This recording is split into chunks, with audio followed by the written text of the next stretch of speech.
And I think that's a really good analogy to the military. It's like we look at the outside world and we're like, oh, that must be so nice. But it's like we enjoy what we're doing. You know, everyone is so, here at least, because you have to want to come to Ranger School. Everyone is very passionate about what they're doing. I mean, I had a less than fun college experience. Certainly am doing more than probably my peers who didn't join the Army right now. But I mean, it's fulfilling, and it's something about being part of the bigger picture. I think that's what we all look for and we all strive for.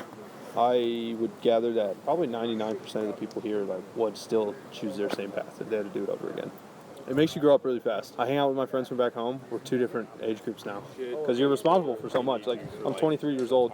When I go to Fort Campbell, I will hopefully quickly be put in charge of a platoon. That's 42 guys aged from 18 to 30 that I'm going to be responsible for as a 23-year-old. So it's kind of like the cumulative experience that really kills you. There are days that suck, like our first day of the FTX last week, it hailed on us, and I was incredibly cold, and it was rough, but then I was like, this is what we chose to do, like I can't really complain, you know, we actively volunteered to be doing this, so. There's sleepy rangers and hungry rangers. I'm definitely more of a sleepy ranger. We were walking along in the woods, and the line just stopped all of a sudden. And we didn't know why it stopped, and the RI comes and walks a few people up, he goes, wake up, man, and he fell asleep standing up. When I was the platoon leader yesterday, so things are going well, we think we have a lot of time, we're doing well, and then the RIs come up to us and are like, hey, guess what, things got moved up by this much time. It's like, oh, crap. So now all of a sudden we have to start rushing, and you know, the buzzwords a lot of people like to say in the Army is you rush to failure, so you kind of have to be wary of that you're not going to just screw everything up, and so you have to maintain control, but also make sure everything gets done in time, which really takes a toll on you, because now you have to run up a mountain and in place like ambush positions and whatnot.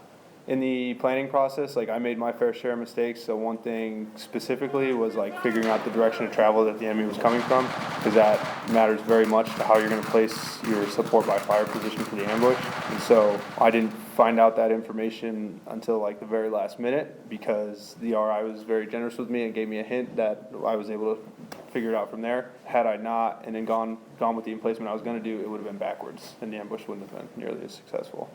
My squad specifically, at least, I can't speak for the rest. Like, we've done a good job at like just incorporating everyone. Like, we're all just a team, and that's how we function. But after this, I'll move over to my more permanent unit, which is at Fort Campbell in Kentucky. The ideal job as a lieutenant is to be a platoon leader, and so I might not get a platoon right away. They'll have me do some kind of staff job, but eventually I'll get rated as a platoon leader, hopefully.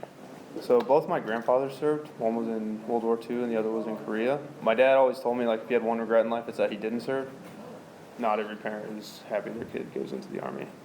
So it's good that they're supportive. It fulfills me as well.